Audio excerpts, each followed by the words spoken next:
Hi, I'm Evan Hoffmann, the producing artistic director at NextStop Theater. For the past 7 years, NextStop's annual family holiday production has been one of the projects that I most look forward to, and if I'm being honest, probably the one I'm most proud of. Each year, these remarkable student performers have come into our theater, and they've reminded me of the awesome power, magic, and critical importance of theater and the arts in our community.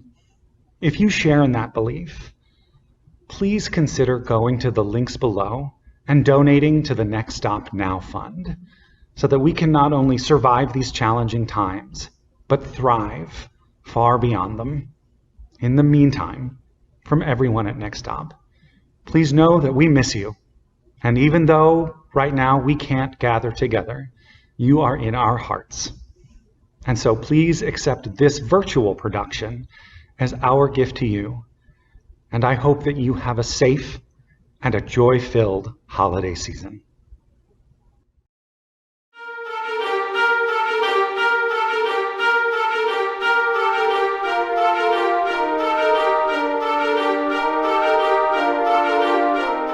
Marley was dead to begin with. There is no doubt whatever about that. The register of his burial was signed by the clergyman, the clerk, the undertaker, and the chief mourner. Scrooge signed it! Old Marley was as dead as a doornail. Mine. I don't mean to say that I know what is particularly dead about a doornail. I might have been inclined myself to regard a coffin nail as the deadliest piece of ironmongery in the trade. But the wisdom of our ancestor is in the simile. You will therefore permit me to repeat emphatically that Marley was as dead as a doornail. Scrooge knew he was dead?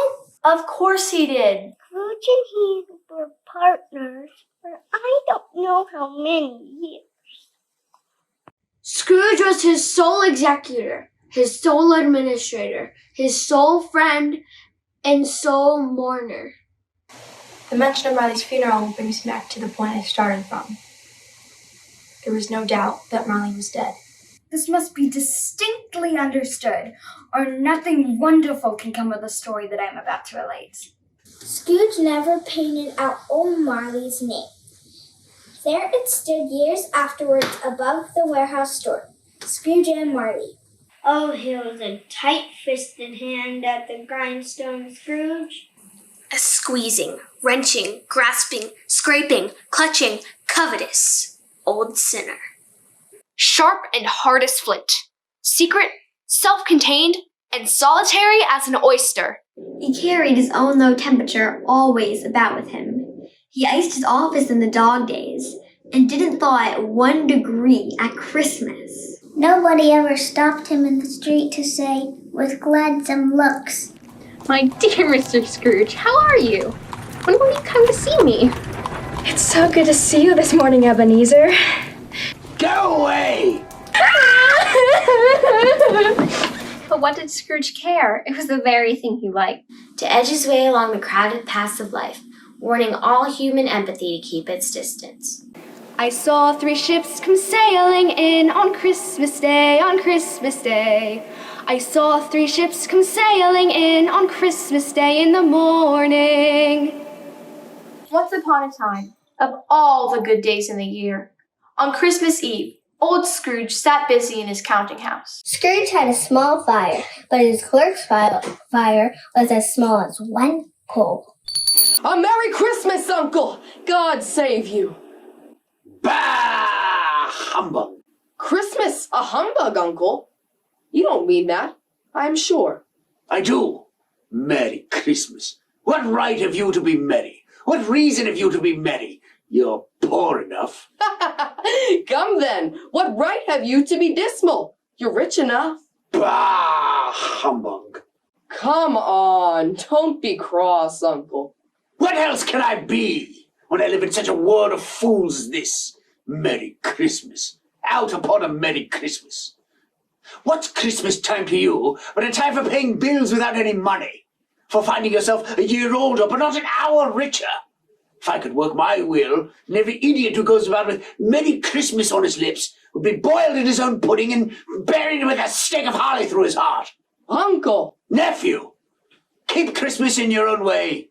Let me keep it in mine. But you don't keep it. Let me leave it alone then. Much good may it do you. There are many things as which I might have derived good, by which I have not profited, I dare say. Christmas among the rest. But I am sure I have always thought of Christmas time as a good time. A kind, forgiving, pleasant, charitable time. The only time I know of in the long year when men and women seem to open their shut-up hearts freely. And therefore, Uncle, though it has never put a scrap of gold or silver in my pocket, I believe it has done me good and will do me good. And I say, God bless it. Let me hear another sound out of you, and you'll keep Christmas by losing your situation. You're quite a powerful speaker, sir. I wonder you don't go into Parliament. Don't be angry, Uncle. Come, dine with us tomorrow. I shall see you in hell first. But why? Why did you get married? Because I fell in love. Because you fell in love. Nay, Uncle, you never came to see me before that happened. Good afternoon. I want nothing of you. I ask nothing of you. Why cannot we be friends? Good afternoon. I am sorry with all my heart to find you so resolute, but I'll keep my Christmas humor to the last. So a Merry Christmas, Uncle. Good afternoon. And a Happy New Year. Ah, humbug. Merry Christmas, Bob. Merry Christmas. Just as Scrooge's nephew departed, two gentlemen entered the counting house. Scrooge and Marley's, I believe. Have I the pleasure of addressing Mr. Scrooge or Mr. Marley? Mr. Marley has been dead 7 years. He died 7 years ago this very night. We have no doubt his liberality is well represented by his surviving partner. At this festive season of the year, Mr. Scrooge, it is more than usually desirable that we should make some slight provisions for the poor and destitute, who suffer greatly at the present time. Many thousands are in want of common necessaries. Hundreds of thousands are in want of common comforts. Are there no prisons? Plenty of prisons. And the union workhouses, are they still in operation? They are still. I wish I could say they were not. Oh, I was afraid from what you said at first that something had occurred to stop them in their useful course. A few of us are endeavoring to raise a fund. What shall I put you down for? Nothing. You wish to remain anonymous. I wish to be left alone. Since you ask me what I wish, gentlemen, that is my answer. I don't make merry at Christmas, and I can't afford to make idle people merry. I help to support the establishments that I mentioned, and those who are badly off must go there. Many can't go there, and many would rather die. If they would rather die, then they had better do it, and decrease the surplus population. Good afternoon, gentlemen. Seeing clearly that it would be useless to pursue their point, the gentleman withdrew. Jingle bells, jingle all the way. Ah, humbug! At length, the hour of shutting up the counting house arrived. You'll want all day tomorrow, I suppose. If quite convenient, sir. It's not convenient, and it's not fair, sir. If I was to stop half a crown for it, you'd think yourself ill-used. And yet you don't think me ill-used when I pay a day's wages for no work. It's only once a year. A poor excuse for picking a man's pocket every 25th of December. But I suppose you must have the whole day. Be here all the earlier next morning. Yes, sir. Hark the herald angels sing, glory to the newborn King. Peace on earth and mercy mild, God and sinners reconciled. The office was closed in a twinkling. Scrooge took his melancholy dinner in his usual melancholy tavern, and having read all the newspapers, went home to bed. He lived in chambers that had once belonged to his deceased partner. The yard was so dark that even Scrooge, who knew its every stone, was fain to grope with his hands. Now it is a fact that there was nothing at all particular about the knocker on the door, except that it was very large. It is also a fact that Scrooge has seen it, night and morning, during his whole residence in that place. Let it also be borne in mind that Scrooge had not bestowed one thought on Marley since his last mention of his 7 years dead partner that afternoon. And then, let any man explain to me, if he can, how it happened that Scrooge, having his key in the lock of the door, saw in the knocker, without it undergoing any intermediate process of change, not a knocker, but Marley's face.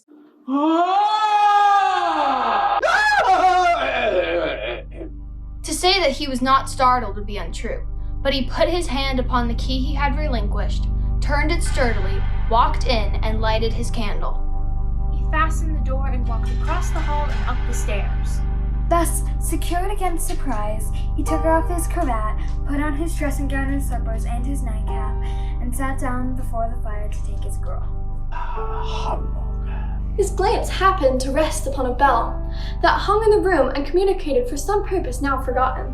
It was with great astonishment and a strange, unexplainable dread that as he looked, he saw this bell begin to swing. It soon began to ring loudly, and so did every bell in the house. Then the bells ceased as they had begun, together.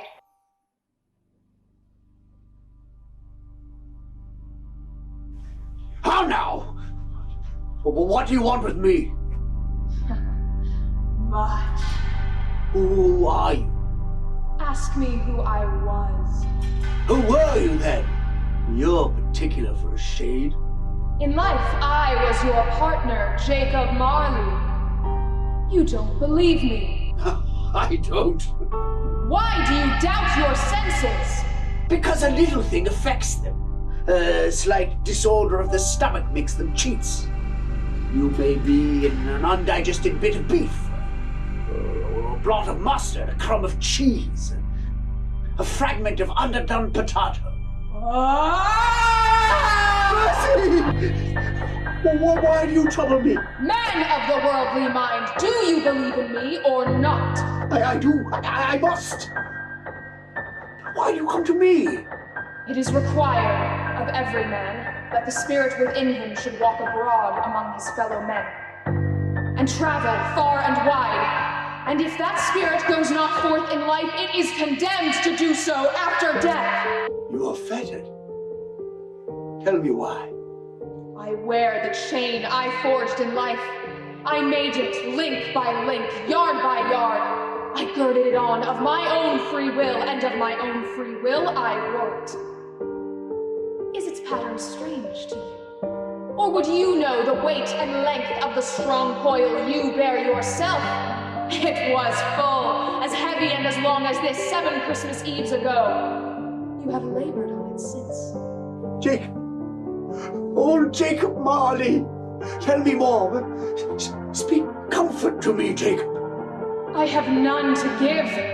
I cannot rest. I cannot stay. I cannot linger anywhere.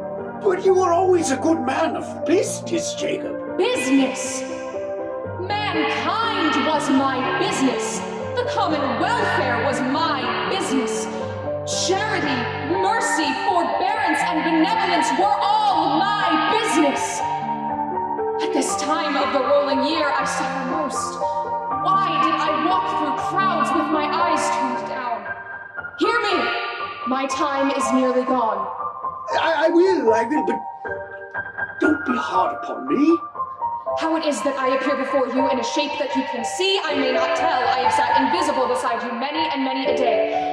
I am here tonight to warn you that you have yet a chance and hope of escaping my fate, a chance and hope of my procuring Ebenezer. You were always a good friend to me. You will be haunted by 3 spirits. Is that the Johnson Hope you mentioned? It is. Oh, I think I'd rather not. Without their visits, you cannot hope to shun the path I tread. Expect the first tomorrow when the bell tolls 1. Couldn't I take them all at once and have it over, Jacob? Expect the second on the next night at the same hour. The third upon the next night when the last stroke of 12 has ceased to vibrate. Look to see me no more, and look that for your own sake you remember what has passed between us. Whether he faded into mist or mist enshrouded him, the spirit faded and the night became as silent as it had been. Humbug. Silent night, holy night, all is calm, all is bright. When Scrooge awoke again, it was so dark that looking out of bed, he could scarcely distinguish the transparent window from the opaque walls of his chamber. He remembered suddenly that the ghost had warned him of a visitation when the bell tolled 1. He resolved to lie awake until the hour was past. Ding dong. 1/4 past. Ding dong. 1/2 past. Ding dong. 1/4 to it. Ding dong. The hour itself. And nothing else. He spoke before the hour bell sounded, which he did with a deep, hollow, melancholy one. Bong! Lights flashed in his room upon the instant, and the curtains of his bed were drawn aside. Are you the spirit whose coming was foretold to me? I am. Who and what are you? I am the ghost of Christmas past. Long past? No, your past. What business brings you here? Your welfare. I'm much obliged. But I can't help thinking that a night of unbroken rest may be more conducive to that end. Reclamation, then. Rise and walk with me. I'm mortal, liable to fall. Bear but a touch of my hand, and you shall be upheld in more than this. Jingle bells, jingle all the way. Oh, much fun it is to ride in one horse open sleigh. Hey! Good heaven! I was bred in this place. I was a boy here. You recollect this way? Remember it? I can walk it blindfolded. These are but shadows of things that have been. They have no consciousness of us.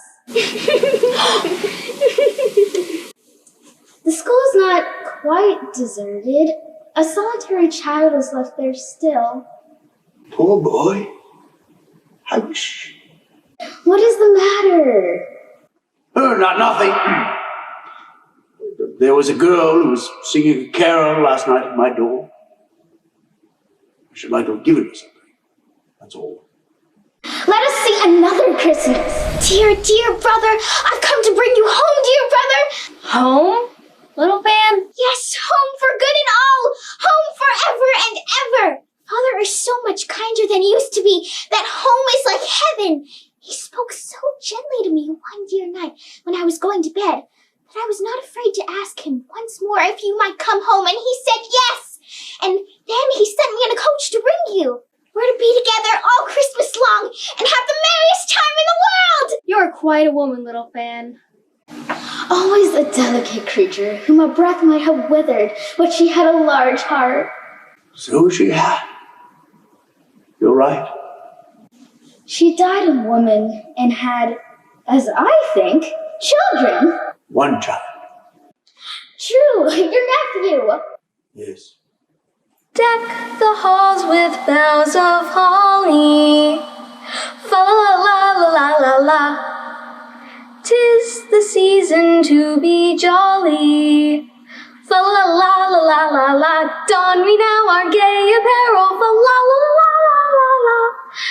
Troll the ancient Yuletide carol.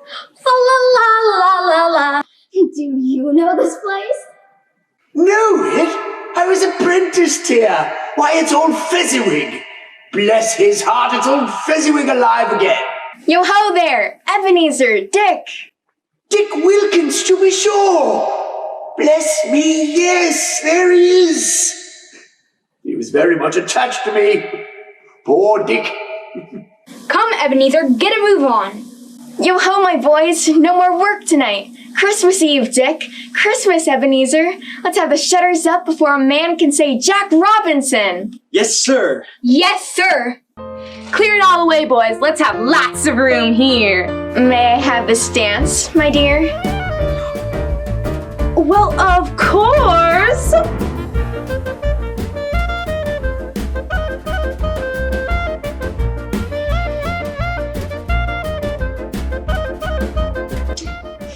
Small matter to make these silly folks so full of gratitude. Small? Is it not? You spent but a few pounds of your mortal money. 3 or 4, perhaps. Is that so much that he deserves praise? It isn't that, Spirit. He has the power to render us happy or unhappy, to make our service light or burdensome, a pleasure or a toil. The happiness he gives is quite as great as if it cost a fortune. What is the matter? Nothing. I should like to be able to say a word or two to my clerk.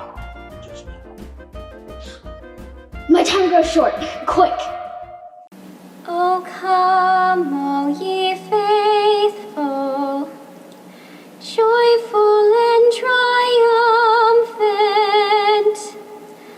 Oh, come ye to Bethlehem. It matters little to you, very little. Another idol has displaced me, and if it can cheer and comfort you in time to come, as I would have tried to do, I have no just cause to grieve. What idol has displaced you? A golden one. This is the even-handed dealing of the world. There is nothing on which it is so hard as poverty, and there is nothing it professes to condemn with such severity as the pursuit of wealth. You fear the world too much. All your other hopes have merged into the hope of being beyond the chance of its sordid reproach. I have seen your nobler aspirations fall off one by one until the master passion, gain, engrosses you. Have I not? What then? Even if I have grown so much wiser, what then? I am not changed towards you, am I? Our contract is an old one. It was made when we were both poor and content to be so, until in good season we could improve our worldly fortune by our patient industry. You are changed. When it was made, you were another man. I was a boy. Your own feeling tells you that you are not what you were. I am. That which promised happiness when we were one in heart is fraught with misery now that we are two. How often and how keenly I have thought of this, I will not say.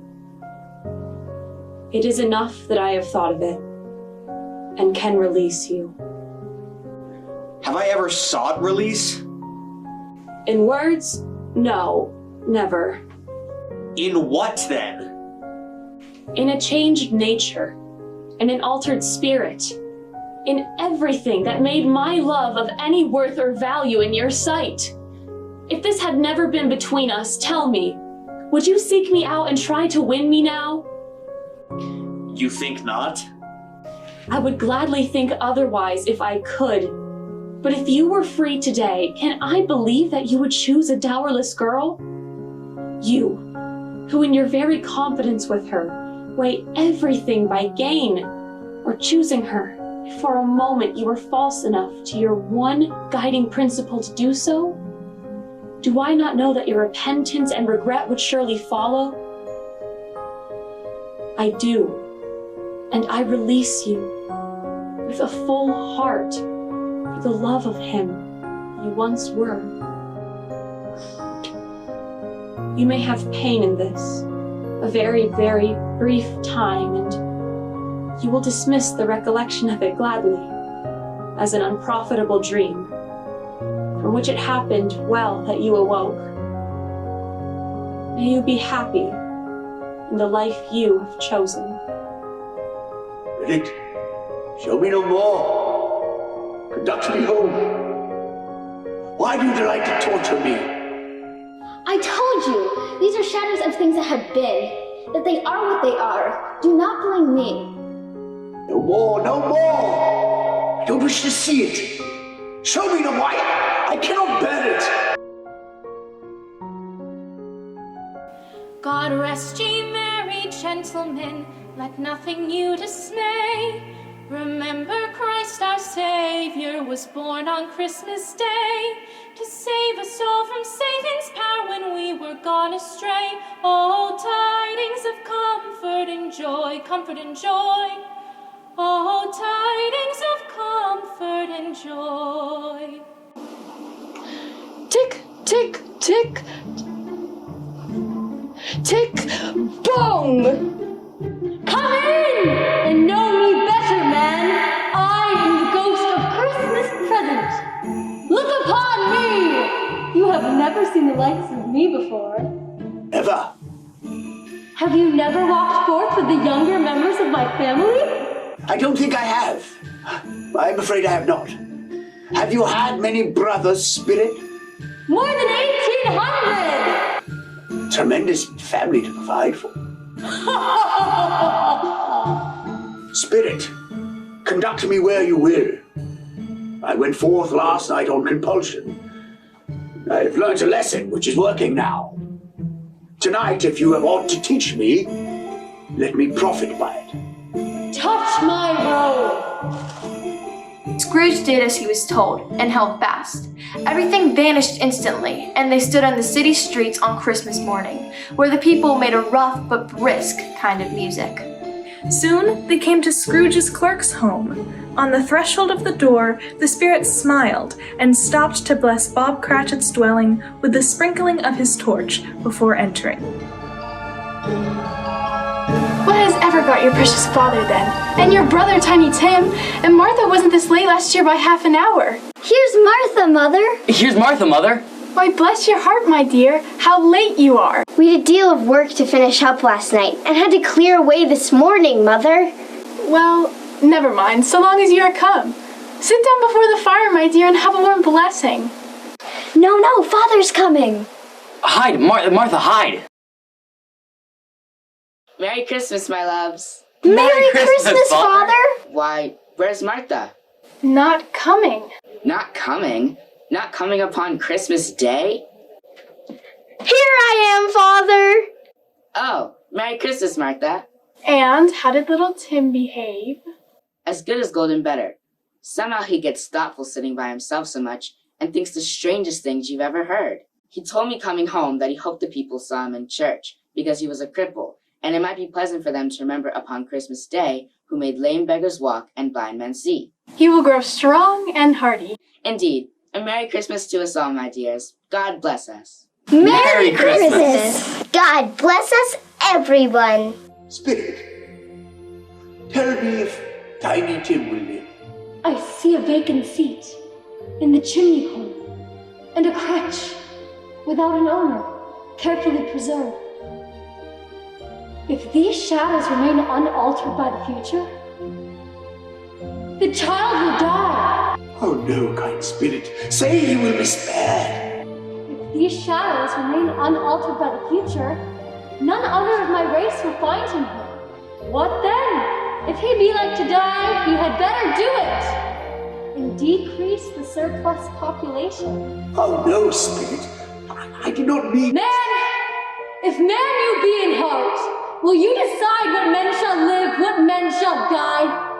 It may be that in the sight of heaven, you are more worthless and less fit to live than millions like this poor man's child. Mr. Scrooge, the founder of the feast. The founder of the feast indeed. I wish I had him here. I'd give him a piece of my mind to feast upon, and I'd hope he'd have a good appetite for it. My dear, the children, Christmas Day. I'll drink his health for your sake and the day's, not for his. Long life to him, and a Merry Christmas and a Happy New Year. He'll be very merry and very happy, I have no doubt. To Mr. Scrooge. to Mr. Scrooge. They were happy, grateful, pleased with one another, and contented with the time. And when they faded, Scrooge had his eye upon them, and especially on Tiny Tim until the last.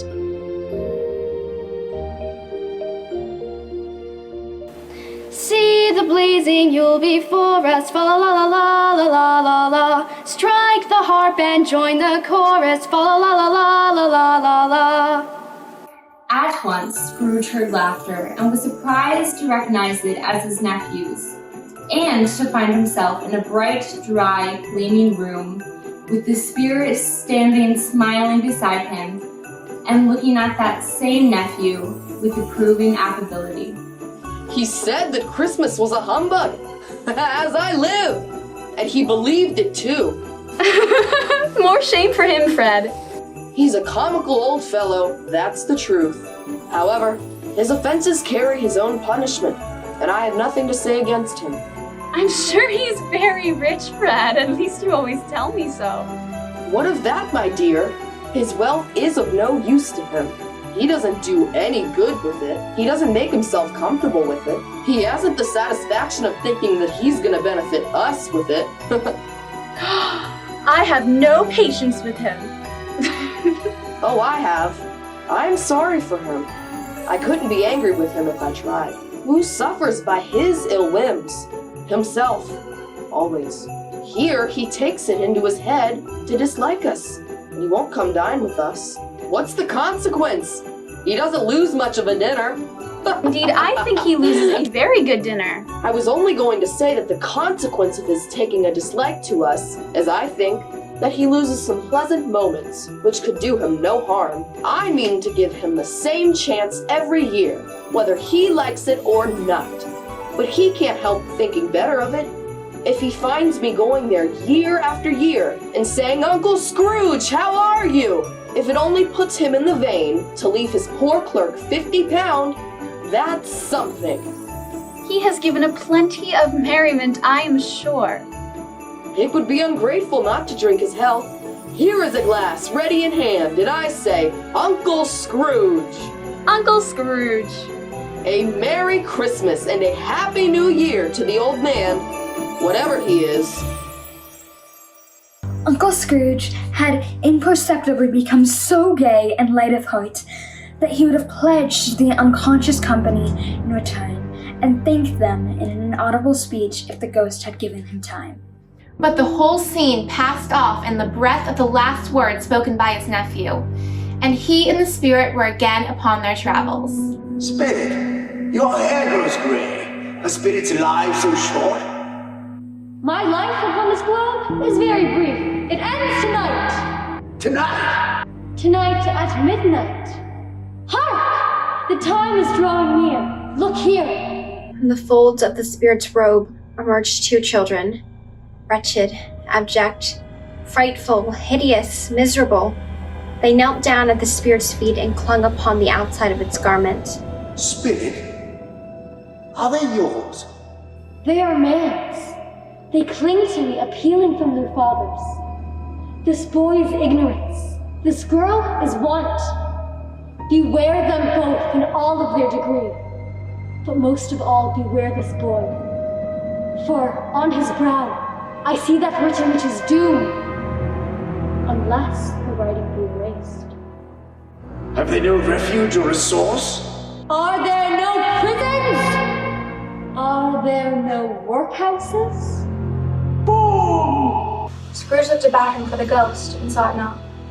As the last stroke ceased to vibrate, he remembered the prediction of old Jacob Marley, and lifting his eyes, he beheld a phantom, draped and hooded, coming towards him.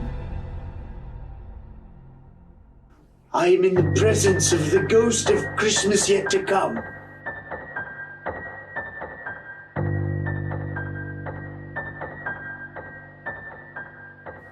You are about to show me things that have not happened, but will happen in the time before us. Is that so, Spirit?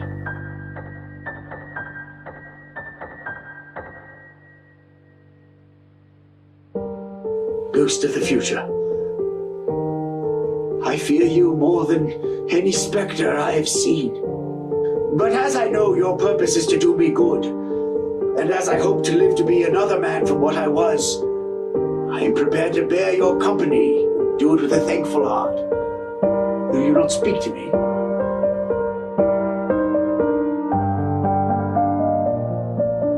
Lead on! The night is waning fast. It is precious time to me, I know. Lead on, spirit. The phantom moved away and Scrooge followed in the shadow of its dress. The spirit brought them to two businessmen. Scrooge advanced to listen. No, I don't know much about it either way. I only know he's dead. When did he die? Last night, I believe. Why, what was the matter with him? I thought he'd never die. God knows. What has he done with his money? I haven't heard. Left it to its company, perhaps. All I know is that it hasn't left it to me.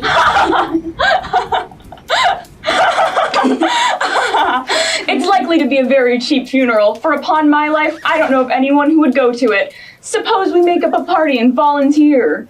I don't mind going as long as a lunch is provided, but I must be fed. They left the busy scene and went into an obscure part of the town where Scrooge has never penetrated before, although he recognized its situation and its bad repute. Scrooge and the Phantom entered a shop and came into the presence of a man, just as two women with heavy bundles slunk into the dark room. Come into the parlor. What odds, then? Every person has a right to take care of themselves. He always did. That's true indeed. No man more so. Very well, then. Who's the worse for the loss of a few things like those? Not a dead man, I suppose!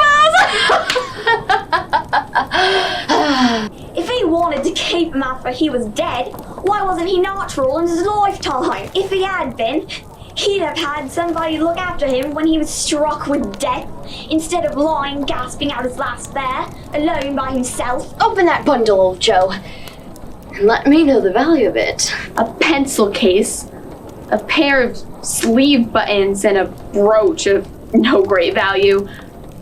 I'll give you 6 pence. My bundle next, Joe. What do you call this? Bed curtains. You mean to say you took him down, rings and all, with him lying there? Yes, I do. Why not?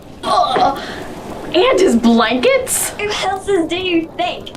He isn't likely to take cold without him, I dare say. I hope he didn't die of anything catching. Don't you be afraid of that. And you won't find a hole in this shirt. Not a threadbare place. It's the best he had. They'd have wasted it if it hadn't been for me. What do you call wasting it? Putting it on him to be buried in. Somebody was fool enough to do it, but I took it off again. I see. The case of this unhappy man might be my own. My life tends that way now. Merciful heaven. Scrooge recoiled in terror, for the scene had changed, and now he had almost touched a bed where lay the body of a man. Spirit, this is a fearful place. In leaving it, I shall not leave its lessons. Trust me. Let us go.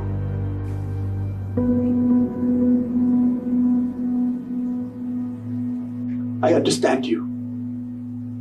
And I would do it if I could. But I have not the power, Spirit. I have not the power.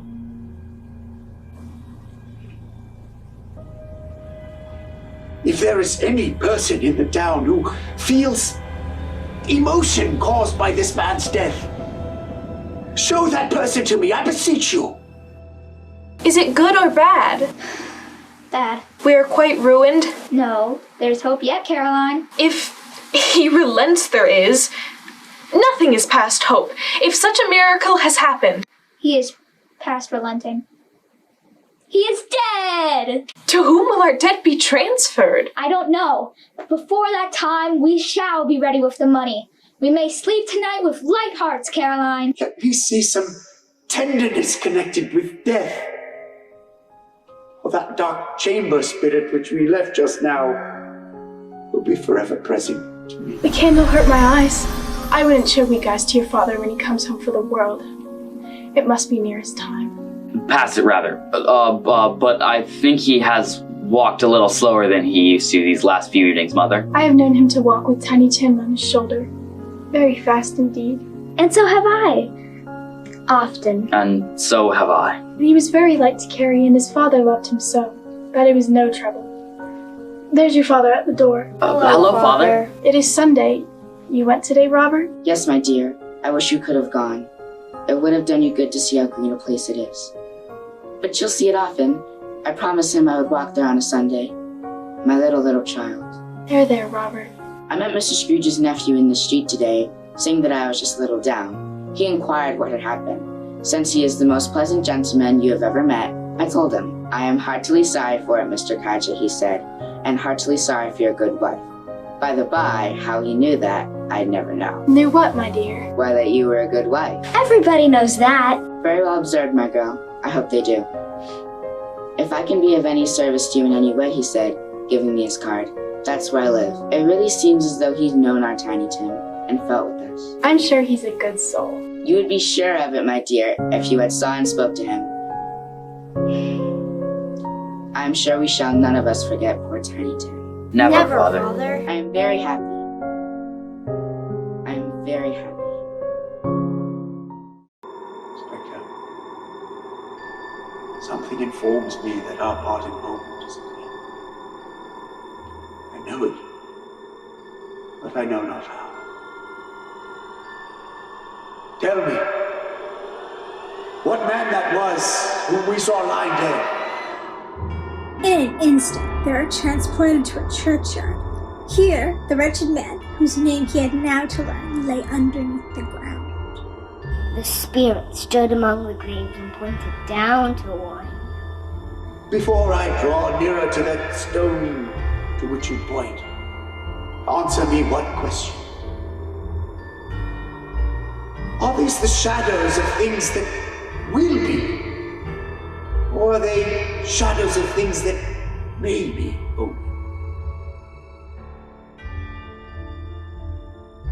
Men's courses will foreshadow certain ends to which, if persevered in, they must lead. But if the courses be departed from, the ends will change. Say it is thus with what you show me.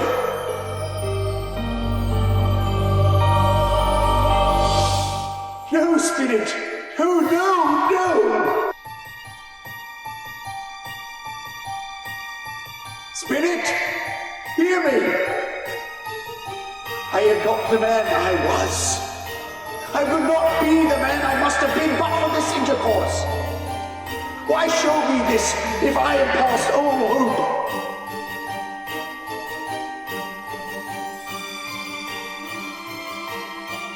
Good Spirit, your nature intercedes for me and pities me. Assure me that I may yet change these shadows you have shown me by an altered life. I will honor Christmas in my heart and try to keep it all the year. I will live in the past, the present, and the future. Spirits of all three shall strive within me. I shall not shut out the lessons they teach. So tell me that I may sponge away the writing on this stone. I will live in the past, the present, and the future. Scrooge awoke in his own bed. Oh, Jacob Marley! Heaven in Christmas time be praised for this! I say it on my knees, old Jacob! On my knees! I am here. Oh, the shadows of things that would have been may be dispelled. They will be. I know they will. I don't know what to do. I'm as light as a feather. I'm as happy as an angel. I'm as merry as a schoolboy. I'm as giddy as a drunken man. Merry Christmas to everybody! Happy New Year to the world! I don't know what day of the month it is. I don't know how long I've been among the spirits. I don't know anything. I'm quite a baby. Never mind. I don't care. I'd rather be a baby. Excuse me, girl. What's today? Huh? What's today, my fine lady? Today, why Christmas Day. Oh, It's Christmas Day. I haven't missed it. The spirits have done it all in one night. They can do anything they like. Of course they can. Of course they can. Hello, my fine girl. Hello. Do you know the poulterers in the next street by one on the corner? I should hope I did. An intelligent girl. A remarkable girl. Do you know whether they've sold the prize turkey that was hanging up there? Not the little prize turkey, the big one. What? The one as big as me? What a delightful girl! It's a pleasure to talk to her. Yes, my dear. It's hanging there now. Is it? Go and buy it. Walker. No, I am in earnest. Go and buy it and tell them to bring it here, that I may give them direction where to take it. Come back with the man, and I'll give you a shilling. Come back with him in less than 5 minutes, and I'll give you half a crown. The girl was off like a shot. I'll send it to Bob Cratchit's. He shan't know who sent it. It's twice the size of Tiny Tim. Here we come a-wassailing among the leaves so green. Here we come a-wandering so fair to be seen. Love and joy come to you, and to you your wassail too. And God bless you and send you a happy new year. And God send you a happy new year. He dressed himself in all his best and at last got out into the streets. The people were by this time pouring forth, and walking with his hands behind him, Scrooge regarded everyone with a delighted smile. He looked so irresistibly pleasant that 3 or 4 good-humored ladies said, Good morning, Mr. Scrooge. A Merry Christmas to you, Ebenezer. He had not gone far when, coming on towards him, he beheld a gentleman who had walked into his counting house the day before. My dear sirs, how do you do? And I hope you succeeded yesterday. It was very kind of you. A Merry Christmas to you. Mr. Scrooge? Yes, that is my name, and I fear that it may not be pleasant to you. Allow me to ask your pardon. And will you have the goodness to accept? Lord bless me. My dear Mr. Scrooge, are you serious? If you please, not a farthing less. A great many back payments are included in that, I assure you. Will you do me that favor? My dear Mr. Scrooge, I don't know what to say to such... Don't say anything, please. Come and see me. Will you come and see me? We will. Thank you. I am much obliged to you. I thank you 50 times. Bless you.